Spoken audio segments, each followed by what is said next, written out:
Here we go. I think it's a good sign that I'm getting worse at this because it means we're further away from the depth of the pandemic. But I'm just going to convene the space and then I'm going to pass it along to Taryn and she's going to kind of give us an overview about what fifth grade science camp is and where we're at in the process. But again, I'm Erica. I'm a fourth grade parent. My son is Leo Kolodny. And if you are able to, I'm going to pass the mic to somebody. My husband does a lot of meetings and I just found all these would you rather cards. And so my question to you, I think this is kind of a funny, gross one, is would you rather always have gas or always have bad breath? And I think I would always prefer to have gas because I guess you could go in another room and fart and come back. I'm going to pass it to Taryn. Oh, wow. What a question. I'm going to go with bad breath because then that's painful for everyone else, but maybe less painful for me. Oh, that's funny. Taryn is, I should also say, introduce who you are and how you're connected to, well, we're all fourth grade parents for the most part, but how you're connected to science camp. I'm Taryn and I'll tell you more about it, about science camp in a few minutes. Yeah. All right. You want to pass it to someone? Oh, sure. Gina, what you got? You there? Thank you, Taryn. Oh, Can I go, Mom? Um, Can I go? I would say, bad breath because you can hit that with some gum and like chug some scope. So Can keep I it say at Mom? bay. Or I would just wear a mask all the time, saying I'm COVID sensitive, and Mom, can I say? I'm Can I gonna say? pass it to my man Bart. Mom, what about? Thanks, Gina. I'm gonna follow your lead. I'm gonna go with bad breath. At least that way, I won't be uncomfortable. And I agree. There's probably some mitigation techniques that I can employ for everyone else's sake. So yeah, I'm Bart Seaman. My daughter's Lisette. And let's see, I'm on my phone, so let me figure out how to see the guest list. I'm going to pass to Sebastian. All right. Hi, I'm Sebastian. Victoria's dad. She's in fourth grade in room 22. And I have quite long history of digestive system things. So I picked the gassy stuff. Since I'm very well known in my family for blowing winds. And I will pass the token to, well, who's there? To Sandra.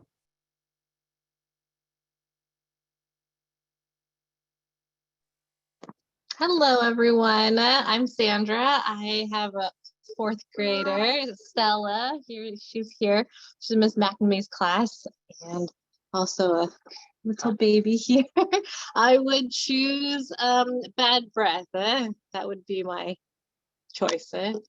So let me look at the participant list. I'll pass it to Patricia.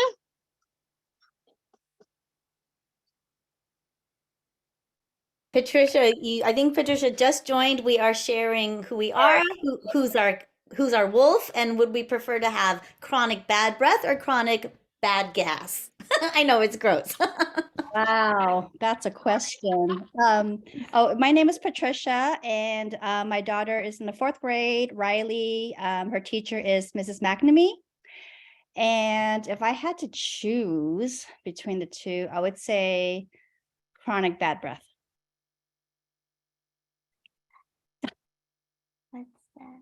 And I'm gonna pass it to Soon Ai. Did I say that correctly? Just call me Sun. My name is Sun, and my daughter is Annette. She's in fourth grade at Mr. G's class. And I would choose bad gas because obviously, like the same reason, at least I can do my business and then run away.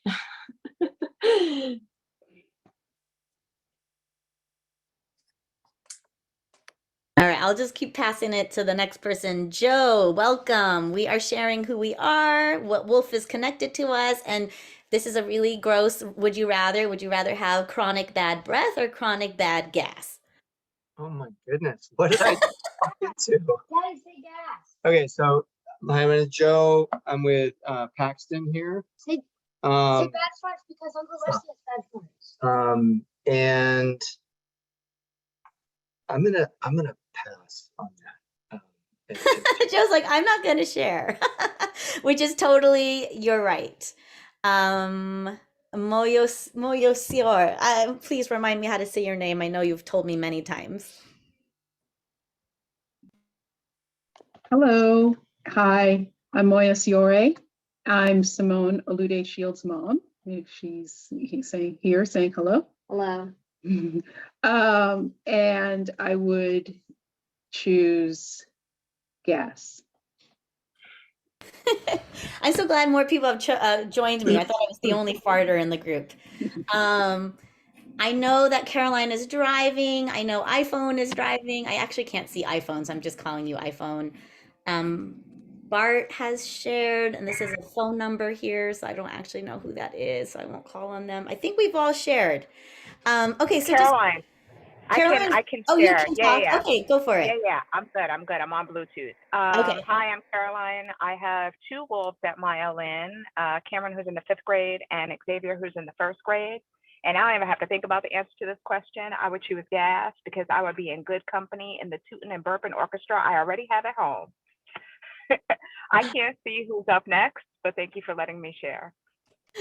Thank you, Caroline. I like how some of us are like, I'm already farting all the time anyway, so you know.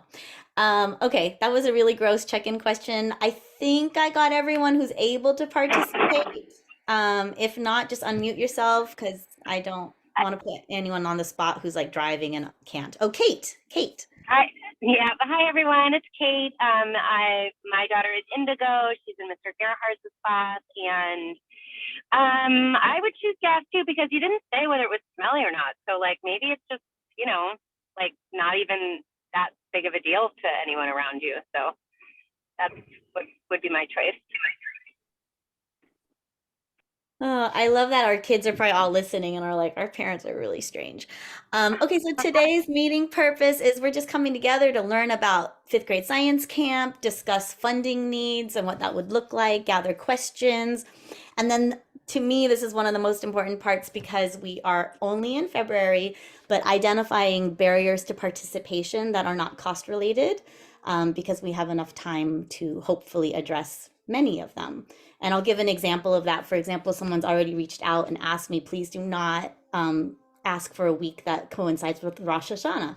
So Taryn has been awesome and has taken that week off of the request list, right? So things like that. I'm passing the mic to you, Taryn. Thank you. Yes, and I realized I forgot to say I have, my son is James in 4th grade, and he's in Miss Greenberg Otiku's class, which I'm not sure if there's anyone else in that class here, but and I also have a 1st grader, Isla. And so so Erica said it in the beginning, but basically at a PTA meeting last year, they asked if there was any soon to be 4th grade parents who were willing to like help with this as they were in the last minute planning stages for it. And so I said I would. And so I'm really glad to see everyone's face here tonight because I didn't realize what I was getting myself into. And Erica's been so great in helping to organize some of this so far. So yeah, let me just tell you a little bit about where we're at and thinking about it. And hopefully this can be a bit of a planning meeting to get all of your feedback regarding that, where we're at and what Erica's already mentioned. So basically the camp that was gone to last year or this year, September, the 5th graders went to Camp Campbell.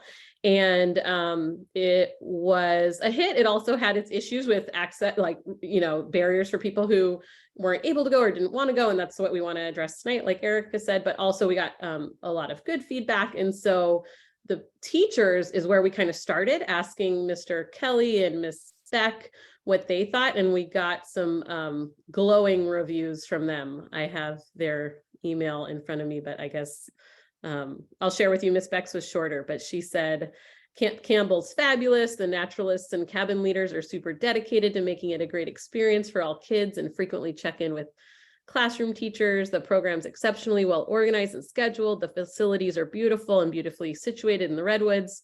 Even the food is good. So their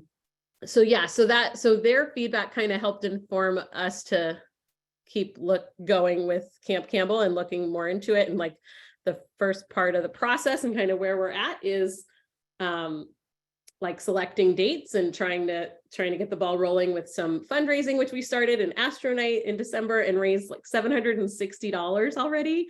So that was really exciting. And so I guess I haven't said much about what Camp Campbell is, but it's basically like the kids get to spend 3 nights and 4 days, I think, with travel out, away from us, with each other, with counselors, with teachers, and learning outside, in their environment. They get to do fun activities like rope courses and archery and things like that. But there was a short video kind of sent with this invitation. Hopefully, if you want to see more about what Camp Campbell is, like an 8-minute video on it. But basically hopefully that kind of gives like the gist of what it is. Erica, what am I leaving out? Does that kind of give a sense? Yeah, I mean, I think that's it. I do, those of you who are like, what is this camp? I did actually send my older son to it over the summer. Camp Campbell is like a very established summer camp, essentially, and they have outdoor ed. And I have been to the campus, and it is absolutely beautiful. And those of you who know me know that my son uses a wheelchair, so I was definitely looking at it from that standpoint, and it is actually quite accessible as far as camps go for kids with physical disabilities. But yeah, it's a very established camp, and I think to Taryn's point, the teachers essentially said this was the camp. They didn't really open the conversation to like talk about other options. And I think it's because they really can just bring the kids up there, and it's like a very well run sort of plug and play situation. So yeah, I think Where is this location? Where is Camp Campbell? It's in Santa Cruz. Yeah. Taryn, are you cool with like just going straight into questions about Camp Campbell? Yeah, I think it's near Scotts Valley in Santa Cruz. Does that sound right? Yeah, it's in the Santa Cruz Mountains. You drive right by it, honestly. If you go to Santa Cruz, it's off the 17. Yeah. And are we trying to organize transportation for the group as well, or is this kind of be a combination of things, or is it too early to tell? So that's part of the cost, actually, is that the kids get bused there and they get bused back. And from my understanding, and things might have shifted because everything's always changing, but it sounds like we're required to use a bus for liability reasons. And do we have costs associated with the camp yet, or no? Yes, it costs $450 a kid. Okay. And that includes transportation, that includes tuition, that includes food and lodging, and that includes, we cover the cost of the teachers. So that's what it costs per kiddo. And then that's what the PTA fundraising and so we have to be super clear that PTA fundraising is not the same as what we're doing. Like, we raise money for science camp as a group of parents. And so as your PTA president, I can't make promises, but I'm hoping that the science camp line item in the PTA budget is specifically for scholarships, so that as a group, we're basically fundraising for our transportation cost and to make sure the teachers can go and not have to pay for themselves. Are there any other questions like that? Those are really good questions. I saw Gina's question in the chat about, is it still running? And yes. Oh yeah. I've been in contact with the coordinator there, and he hasn't given any reason to express that it's not, but good question. Yeah. So I have a question. We were in something very similar in 2019 with my daughter's school. It was a Montessori nature school for 3 days. So a few questions. How many days is this camp for? And are they looking for, I'm sorry, English not my first language, chaperones, I don't know how to pronounce it well. Volunteers, parents volunteers for that trip. Yes, great question. And that kind of brings something else up too. So generally the camp, I believe, is Tuesday to Friday. We don't know our dates yet. I submitted like top 10 dates after checking with Ms. Berg about testing and certain schedules and weeks that wouldn't want to be included. But so basically it's Tuesday to Friday, and we should know by next month what week we get. And tonight, I think we'll send out an interest form, or like basically a questionnaire to all the families. Is that right, Erica? On that, we'll have questions for you all to fill out. But one of the nice things is that last year when Dee Dee and Lauren did all this work, they left us with some really great information, so we didn't have to reinvent the wheel. And so we got feedback from parents last year. And one of the notes was maybe adding a chaperone would be a good idea if that's possible. So that would cost, and I believe, so yeah, and so we can look into that and talk about that. I don't believe they had additional chaperones go, but Erica, I don't know if you know more about that from last year. So I do think a paraprofessional did go, but I'm not actually 100% sure about that, but that was something I heard. And I think one of the reasons why the teachers also lean towards this camp is that chaperones aren't required. So the camp itself has it's fully staffed, right? They have a full on like year-round staff, and then they've got their own sort of like volunteer chaperone situation that they train for the camp. With that said, like my kiddo can't go unless he's got like some very specialized 24/7 care present. So I looked at the paperwork from last year. It does look like parent chaperones are a possibility, especially if your kid requires some very specific care and accommodations. But that's a good question, Sebastian, because it's definitely something that I have to know for my kiddo. Yeah, for you, yes. But back then, the reason I participated in this as a chaperone was that it was a small school, and they needed transportation, and there was no busing provided. So we parents had to volunteer and drive our kids. And I was actually in Ben Lomond, nearby the current your camp. And yeah, so the reason I did this was, somebody wanted to drive, and it's a long drive, more or less. So you don't want to, drive back and forth. And, so I decided to stay there. And Vika back then, she was way younger, and was pretty much, we had a bunch of young kids. So at least my daughter didn't feel comfortable, sleeping alone for 3 days away from parents. Now being, she's going to be 5th grader, probably she's not going to be even embarrassed of me being around. So I'm glad we don't have to do this, but I just thought it was worth to ask. Definitely. Yeah, I mean, so Sebastian, is your question more specific, like to kids who haven't been away from home yet? Is that what your question is? Yeah. I think it would be a good option for, so some kids may still feel anxious, being away from home for this many days. Yeah, I think that's a really important point. So for very selfish reasons, I'll be talking to Nick at Camp Campbell about my own kiddo, and I will ask him about that and see if that's a possibility and how that's identified. Does that sound good, Sebastian? Awesome. Like I said, I don't think Vika, I need to check with her, right? But I said, she's at the age when she would be embarrassed around. She's like, what are you doing here? Go away. I'm with my buddies. But 2 years ago, it was a different story. Definitely. Caroline. Oh, and Patricia, I see your note in the chat. I'll answer it in a second.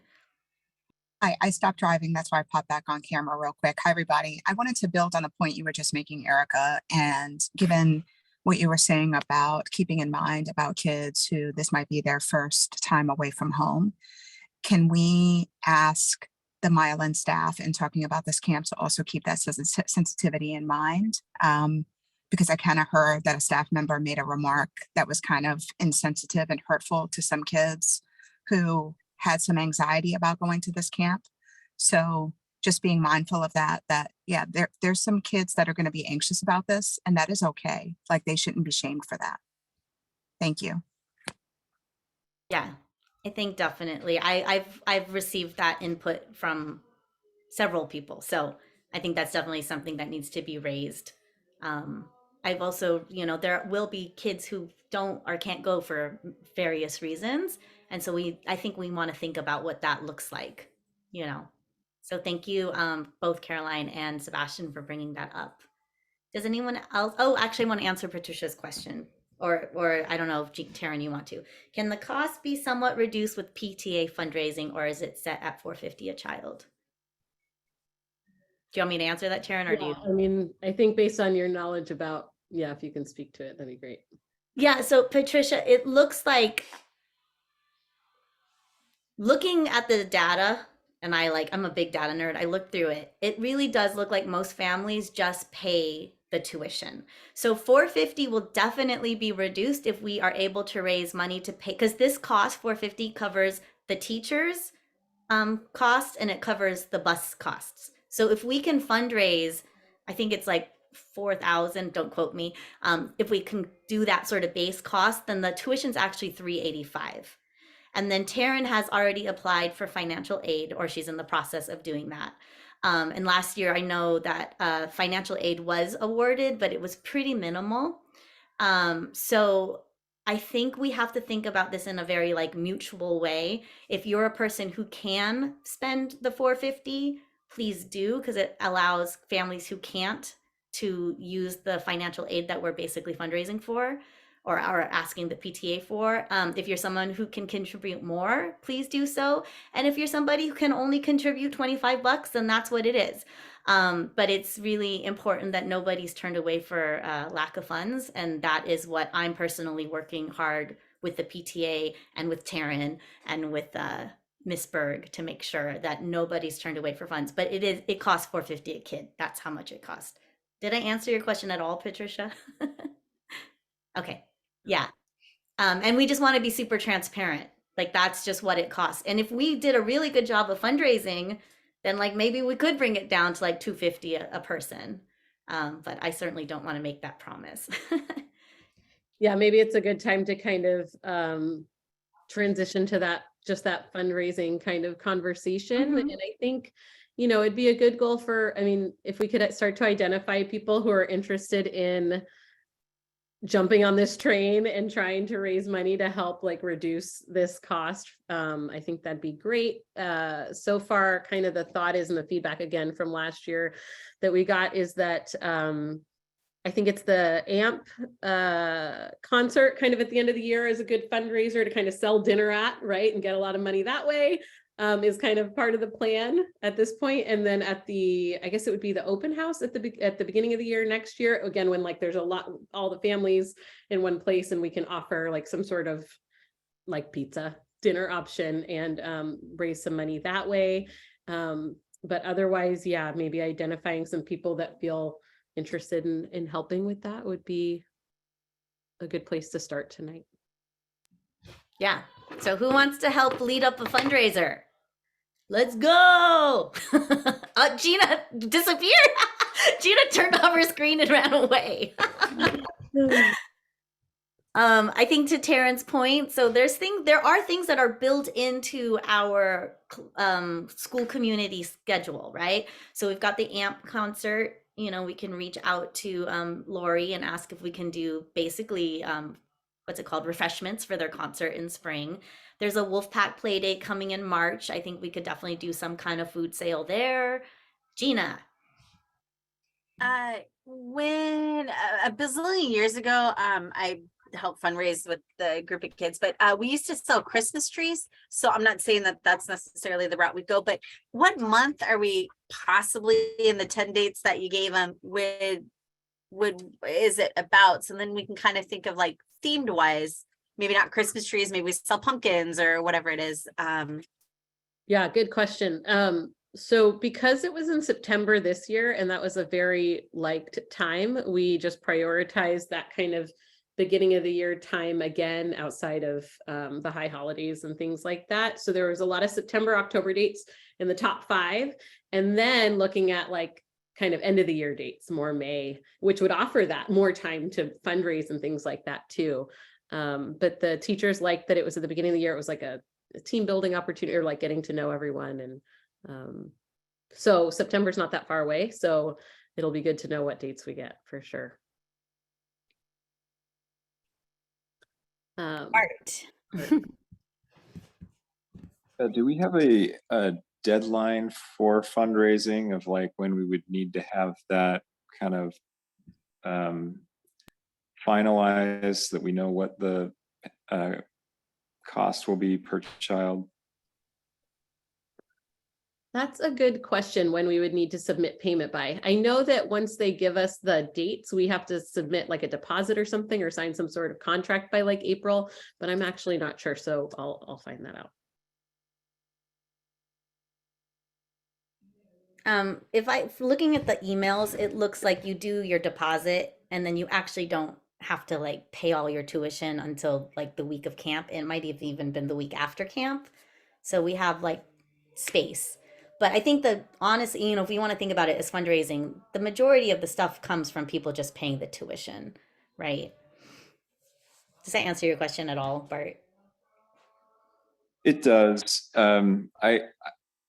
I think the way that my brain works, I like to have a timeline and work from that. So it sounds like I think probably through the end of the school year then is what we're yeah, looking at. and I think we want to actually we can use the summer and back to school night, but we really don't want to be stressing out about it in August, to be honest.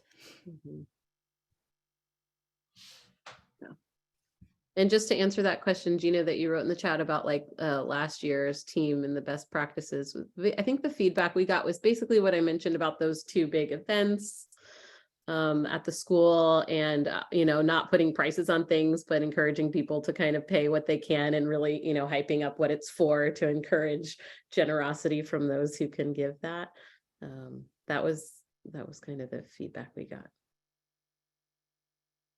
Yeah.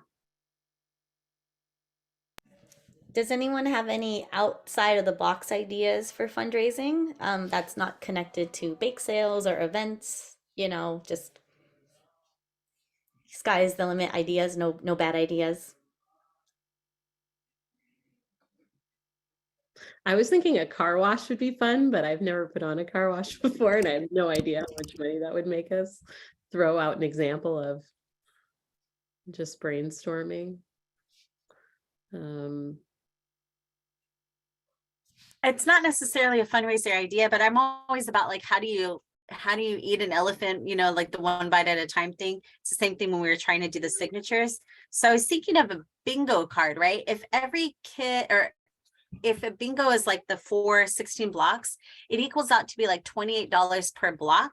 So we can commit to have like giving kids a bingo block, and then whatever, I don't know how we can do it, but like, they just need 16 people to give like $30 or $28, whatever, right? So you want to, have the kid do a yard sale, and that block is, you just need to make $28 that day. Or if they decided to own it, right? Like they're selling cookies for themselves, just make $28 that day, and one at a time, just kind of take each block at a time. Maybe that will help do some ownership and get the kids kind of a little bit, because 450 is a hefty number, let's be real, right? Like that's a lot. But if you break it down, it seems a little bit more tangible. Maybe something. That's a great Yeah. idea. No, I think that's a great. So you're saying like just be straight up with the kids. We're trying to raise $400 a kid or $450 a kid. Yeah, and then again, if we create a bingo card, and let's say one of the days we raise enough money for every kid to take off like $5 off their card. Sweet, free card. There you go. But I think it's a better way to get involvement. We know there's scholarships, that's going to be great, right? But if each child kind of owns a little block of it, then they're working together and they have ownership and investment into it. Yes, we should absolutely do fundraisers for, I mean, because again, that's a lot of money. But I was just thinking, how can we take a big number and make it in a more chewable way, I think, or easier to chew, I guess. I don't know. Well, and what I love about that is kids love to do things like lemonade sales, right?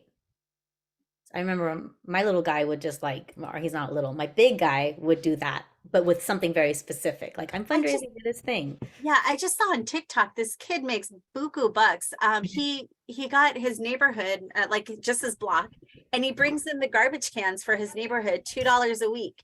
And that's what he does. And he's like, I'm like, dude, get out there, take my own trash inside, you know? But like simple things like that, you know, I remember we did another fundraiser where we painted numbers on people's sidewalks, and it was like $5 for every address, you know, and it was like super simple. Car washes were a little harder because nowadays it's not like back in the day, it's specific to, you know, soap and stuff like that, but something where they can work on a small chunk of it and then, yay, I completed it. And then let me work on the next one. Be even kind of fun. Like you can do like little bingo squares, and, you know, after the first 4, maybe your parents pick up one of those slots, you know, or after you get like 4 in a row, maybe someone else picks up a slot. I don't know. Again, just throwing out ideas. No, I love that. Kate, did you want to say something? I saw you unmute, but then you disappeared. Oh, I was just going to say, I love that idea. And today, the 3 girls in our neighborhood had a bake sale that they planned within like 2 hours and made $135. So You see? Oh my God. I'm incredibly impressed. So. And I think that as parents, we would just need to be very clear with ourselves and with each other that, like, I love the small chunks, but it's not like you raise $450 and then you're done. Like, we're doing it for each other kind of thing, right? So I don't know how we frame that for the kids, where it's like we're fundraising so that everybody can go. You know what I'm saying? Yeah, Erica, I did have one other question. How many kids are there in the 4th grade? There's I don't actually know exactly, but I think it's we're looking for. Taryn, do you know? I think it's like the 85 realm. Oh, and you know, Kate, you bring up a really good point. So we have the minimum amount of kids that we can send is 65 kids. So basically anything, if we don't send 65 kids, we still have to pay for 65 kids. So that's really important to know and think about. Yes, Gina. I busted it out even more. It's $14 a week from like the next few weeks until the time we go. It's $14 a week is another way to break it down, like $50 a month or $14 a week will get put aside, you know, 2 Starbucks. I'm just saying other ways that we can break it down. $14 a week. Yeah. Well, and Taryn did all the legwork and I pushed her into the idea, but it's like not 100% working. We did start a GoFundMe, and the hope was exactly for this kind of thing, Gina. It's like you raise $100 and you throw it into the GoFundMe. It's kind of working, but it's more complicated because it's actually every time someone makes a donation, it like transfers into Taryn's account. So we're Shows it on the GoFundMe, and I'm not spending it. So it's still raising the money. Yeah. But it's the bookkeeping of that is not as clean as we had hoped it be. But there is a GoFundMe, so that could be like a thing, Gina. Like when people, like if I do a yard sale in my house and I decide to like put all the money towards science camp, I can just throw it into that GoFundMe. Yeah, Nate kind of, I'm not sure, and I don't want to monopolize the time, but Nate had brought up like change for change or something like that he used to do, and it was like a bucket, and then anytime there was change in the house or someone brought change, whatever, they put it in, and he was talking about like giving it to stores, giving it to your family, friends, whatever, and then just letting it add up, start accumulating. But it could be like a specific thing in regards to a beaker, you know, fill up a beaker. I don't know, something sciencey. Sebastian, that's more of your area, I think.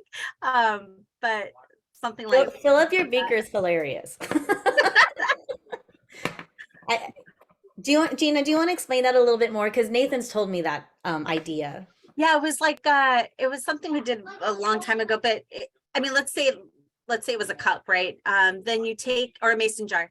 Anytime you gave it the mason jars out to your, or Pringles can, whatever, but you give it out to your friends, family, anyone that you knew, and then just encourage them anytime they had change in their pockets from going to the store, which I know a lot of us do the Apple thing now, but anytime there was change in their pockets, or kids find coins on the ground all the time, but they put it in that little jar or Pringles can, and then it, eventually adds up. We're so far out now that would totally add up. And you can give it to businesses to put next to their cash register. Hey, Mylan's going to science camp. Do you want to throw your extra change in there? But yeah, something along those lines. But you give it to anyone you know, all your friends, all your family will take your change. And oftentimes people put like their dollar bills in, and buttons, whole bunch of stuff. So I'd have to ask permission, but I wonder if like something like that could even just live in the office, yeah. I'm just noticing time at 6:40. So is anybody committing to help run up any of these these efforts? Because I'll tell you that my brain is fried. I can't do anymore. I'm happy to support everyone. And Taryn, I know she's very gracious, but she is doing a lot. Like the liaisoning, is that a word? The communicating between the camp and the teachers and everybody, that's like a lot of work. So we need folks who can own some of this stuff. So like Gina, not to put it on you, but if you No, guys I mean, I can make a do bingo that- card. Yes, I could look at, Pringle cans or mason jars or something. The two ideas I threw out there, yes, I can follow up and close the loop on figuring out how to put that into action. Yes. I like the tiny chunks. That's not as stressful as being like, because when you put 450 times 85 kids, it's like a lot of money. Does anybody else want to own up something? Just throwing in one thing. How about one other astronaut, but this time just me, myself, and I in my telescope, and we, not that we charge money, but we like put a jar. Yeah, I think that would be And just awesome. kind of segueing to the chaperone role. What I did last time again, that was no 3 years ago now. I actually did take my telescope with me, so I didn't want to just be there, right, and just fodder, blow winds around, pretending to be a chaperone. But I did take my telescope with me, and we had one window. We'll look at what. Generally, this area is very cloudy. Redwoods, they need moisture. But that's another thing. Maybe right for that idea of bringing chaperones is to these parents, volunteers could also bring something with them, right, science oriented things, just saying. But I don't know, I can offer my scope time and make another astronaut, if that's something you would like to do. I like it. Like it's like that makes me think of Sebastian is like I would be happy to host everyone at our house. We live on the lagoon. We could have like a 4th grade party on the lagoon, and people can just donate what they want that day, right? I'd be happy to do something like that. Bart. Yeah, my daughter plays with the Alameda Soccer Club. Lisette had her first season in the fall and really enjoyed it.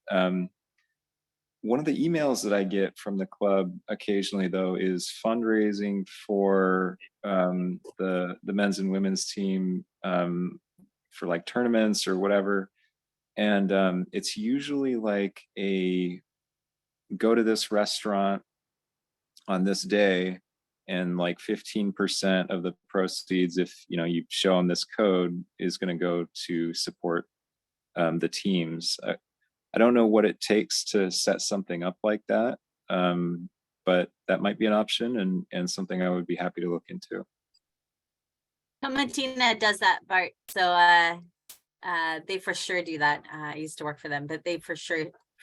I don't know what the other places are, but I know Tomatina. I'll throw their name out. Yeah, Bart, if you would be willing to do some dine and donates, that'd be great. Most, like Gina said, like Tomatina, what's the burrito spot at South Shore? The chain. Chipotle. Chipotle does it.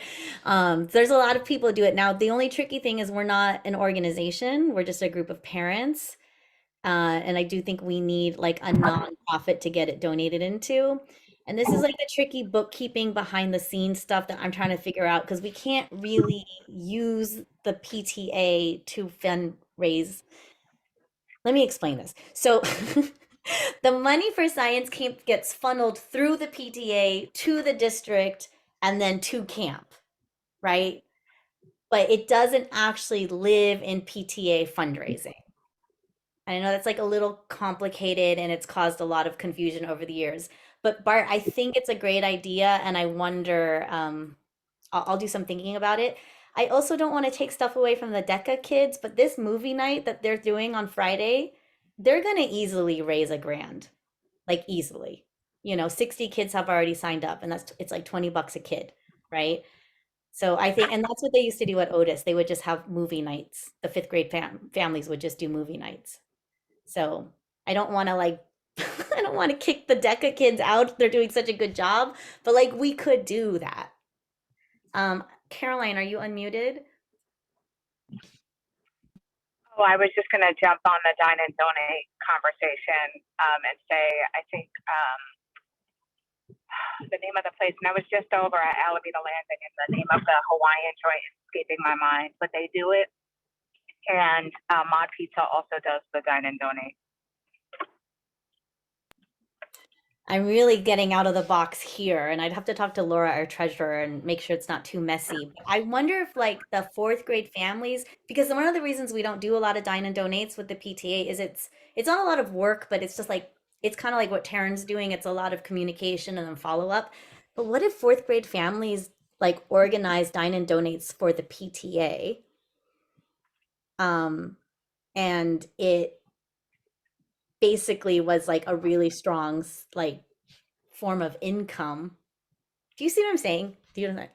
I'm like kind of actually I might be causing problems.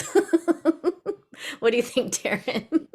I was going to try to translate, but so yeah, you're basically like finding a loophole to do a dine and donate, you're saying, just hosted through so that the PTA could get the money and it would be funneled that way for Science Camp? Yeah, and like I don't know how we would it's actually, it might be too messy. I feel so. One of the things we definitely have noticed pre this year is that, okay, so some history about Science Camp. The year that COVID happened was going to be the second year of Science Camp. So that group of parents did a lot of fundraising. They did their deposit, everything got canceled. And then a lot of the money that they fundraised just kind of got all murky. So that's something we don't want to do as a group. Like we don't want to do all this fundraising and then Taryn's like, you all owe me $500. So that's just something to think about. It is 6:50. I'm always checking time. These are really, really great ideas. I'm going to throw out who I've heard like will own stuff. Gina's going to own all her ideas. I put them in these notes here. And Sebastian is willing to do an Astro Night of sorts again. And then Bart's going to look into dine and donate options. And Bart, I'll do my side of things and figure out what that could look like. I'm happy to run a bake sale at the next Wolfpack Playdate, which is in March. I'm happy to do that, the food sale. We have so much hot cocoa and marshmallows still, so I can even just do a hot cocoa sale. Sebastian. Yeah, I'm just curious, last year, what were the difficulties with going to the science camp? Did you have all 65 kids? Or be less than that, or even more than 65? What were, how much did you guys, or how much were you able to raise? What's the, what happened last year? What was the context? Well, it wasn't us, but Yeah. Taryn can hopefully give a little history. I was just going to say the same thing. That's the hard part, right? So we're going off of like a feedback form that people submitted, and then like word of mouth that I think Erica, as the PTA president, gets more of just feedback in general. And that's why it's good we have some time to spend on that feedback, right? And how to basically include kids who who can or don't want to go, and things like that. So that's my understanding, is the biggest feedback was better addressing that, and also what the other parent mentioned about like being sensitive, of course, to the piece about going away from home. That, I think that's the general feedback we got. I mean, definitely enough kids went, like you asked about the kind of minimum. And don't quote me on the 85. I actually don't know exactly how many kids are in, our grade, but it was about that number, I think. And, they had enough kids. And generally I did look through that, these like one-liners of feedback, and there was a lot of positive feedback, but I know it's really general. I don't have a lot more to offer there. And then as far as fundraising goes, I mean, I really got into the weeds in the Google sheet. There's like a whole like spreadsheet about it. A lot of families paid more than the tuition to make sure everybody could go. And they only did 2 fundraisers. So between the 2 fundraisers, between the PTA contribution, and between families being super generous, everybody could go. And there were definitely people who didn't pay to send their kiddos. So I think that if we're starting way, way ahead of time, then last year they were like, oh gosh, this is coming, right? So I think we're in good shape as far And as. just add, I think the number wasn't 450 being asked because of the fundraising. So maybe that answers the question a little bit. I think it was more in that 380 realm. So it was like being able to cover the buses and the teachers, I think, is at least what they were able to fundraise for. It did look at the price, but it was still hefty. Yeah. Gina, and then Caroline. I'll make this quick. So I have another one you can add to the list of an idea that I'll do to fruition, is we would still be fundraising in February of next year, right? That's right. No, we wouldn't. If we go in September, we only have like 9 minus 2, 7. Oh, that's like September this year, because we have 5th graders this year. But we'll know next month if we have. Well, then I have it for the 3rd grade class coming in. I was like, oh, I could do Wolfie Valentine's. You hire me to deliver a Valentine to your house, like a home delivery, like back in high school days. But that is not the case. Okay. I bet we could find it. Still do that. It's only February 8th. We can do it. 4th of July Valentine. No. But Gina, like some of the stuff too is like, what can we pass on to the next group, right?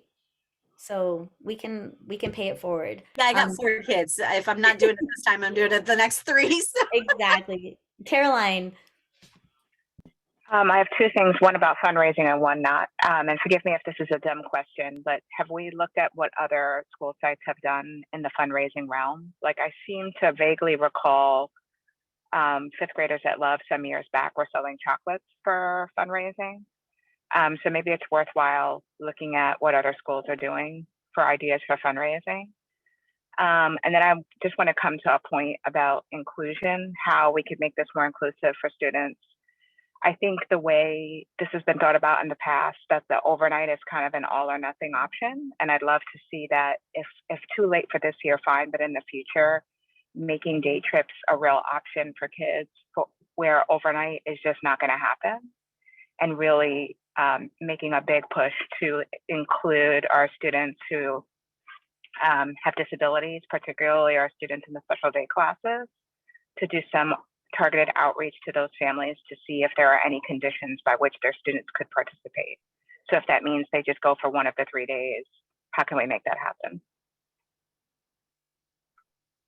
I would say, I think it's too late. That's such a great point, and that transitions us perfectly to that, Erica, right? This idea of having like a day option or another option. I definitely don't think it's too late, Caroline. And you're definitely not the only person who's asked me about that. So what Taryn said, as PTA president, I get to hear a lot of input about stuff that I'm like, I don't know, I don't do that. But I think it's completely reasonable to come up with some sort of tandem science outdoor activity. I mean, we live 20 minutes away from the Oakland Hills, and the Chabot Science Center is there. Like, I don't see why we couldn't do something, like that. So I think, and I would definitely need help with this, but if anyone wants to, I'm happy, I'm very comfortable to do that kind of questioning, especially with Leo as my kiddo who has a lot of access needs. I'm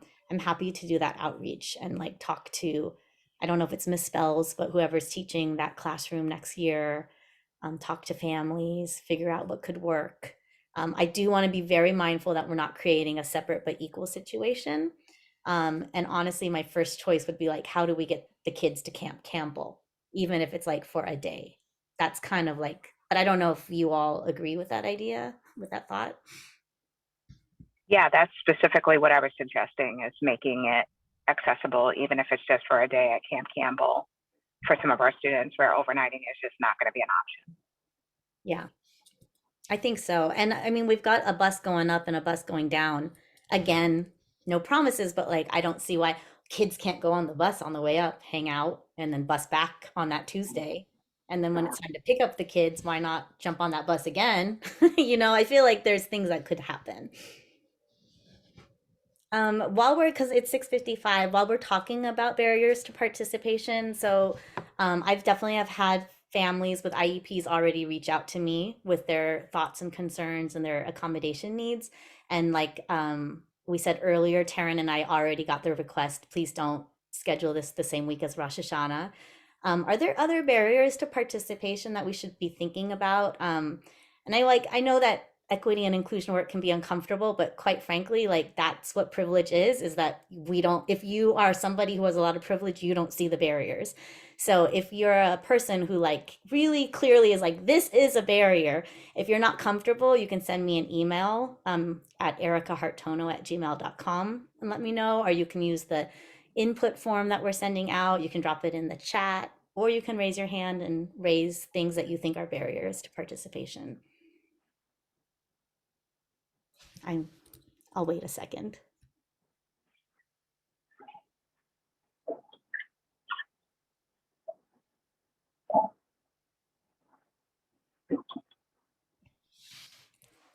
Okay, so I'm hearing that these are the barriers we've identified so far, is how are we supporting kiddos with IEPs and in the SDC classrooms to be integrated and included? How are we making sure cost is not a barrier for anybody, regardless of ability to pay?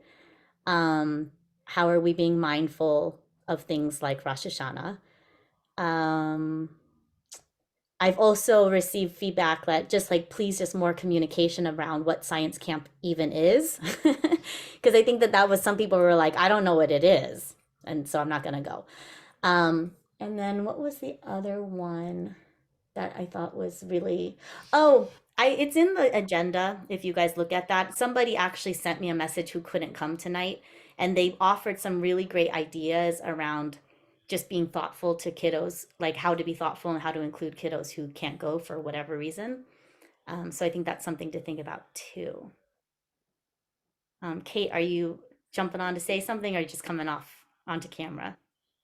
I'm parked and I'm saying goodbye. And thank you so much for organizing this. And I can't take the lead on anything, but I can definitely help. I love the bingo card idea or any other fundraisers. So thank you so much, everyone, for working on it. And yeah, I'll look for an update. Thanks. Awesome. So everyone, I'm going to drop the interest form in the interest form in the chat. Please open it up and fill it out.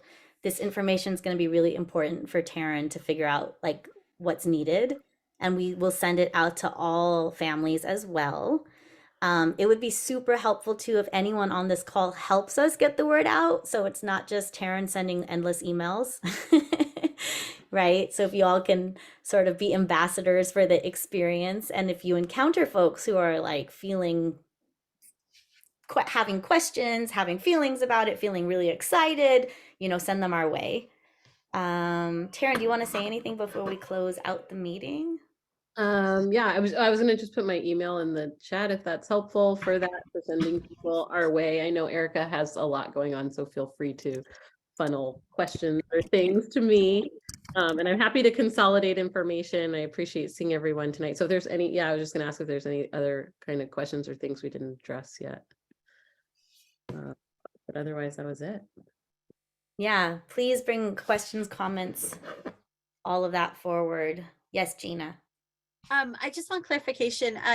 You guys had mentioned, or I think maybe Bart was mentioning this too. So are we supposed to like, oh, by this time everyone turns in, this amount or whatever it is, and then like how does that work with the fundraising and how does it break down?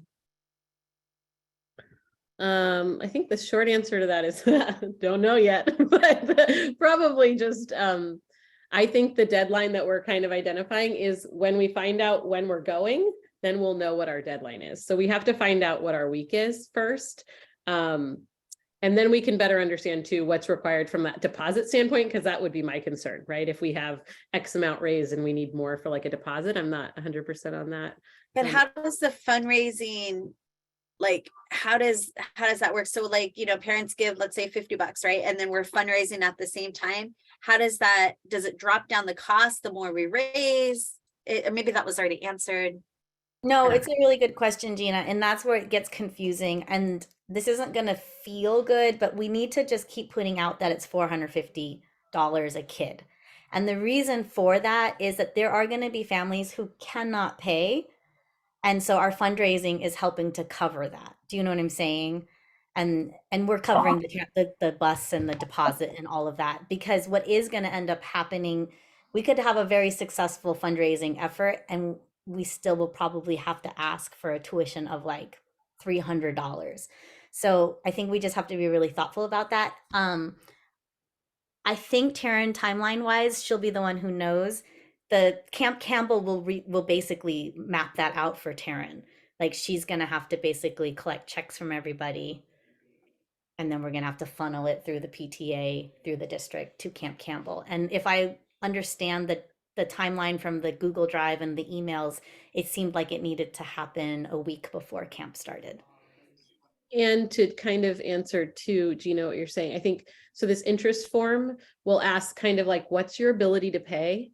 Right. And so the wonderful thing is that last year we were able to send the kids who were wanting to go, right? Like nobody was not able to go based on ability to pay. So, and it'll offer like how much, there's like some options, right? And if it's like, so whatever, if you say, I can pay $200, then it's kind of like, no matter what we fundraise, right? You're kind of committing to paying $200, and then whatever we fundraise fills in that gap is the goal.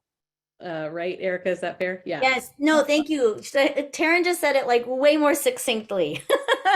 That Google interest form that we just sent out will tell, like, it's not actually collecting your information because it's anonymous, but it will help us to understand like, oh, this many families can pay 200, this many families can pay 500, this many families can pay 0, right? And just if we use last year as an example, it looks like about $3,000 were needed for aid.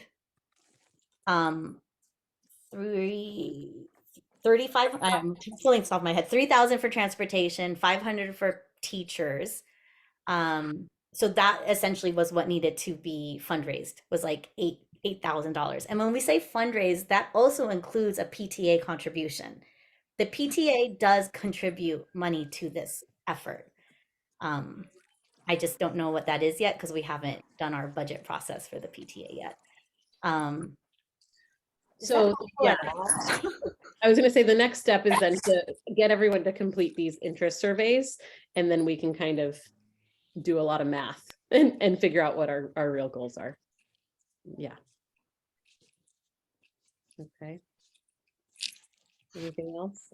I know people are dropping out, so. No, yeah.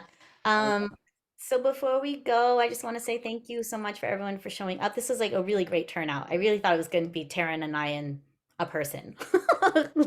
So thank you so much everyone for showing up and asking all the questions and being willing to pitch in and sharing ideas. And everyone, please give huge like applause and props and appreciation to Taryn. Again, she's like very humble, but she's doing a lot of pre-work for us. I'm gonna stick on the call for like 10-ish minutes. But if anybody wants to unmute and like share any last thoughts, comments, questions, appreciations. Same. Thanks, Erica, for all your help. Thank you for doing this. Yeah. Super, thank you, Taryn. You're awesome. I was there at that meeting and I saw you raise your hand. I'm like, what is she doing? And I think it was your first PTA meeting, if I remember correctly. Sure. Yeah. Way to dive in there, girl. Way to dive in. No, I'm happy to do it. I'm happy to help out. I just, I can only do so much. So yeah, I think if we can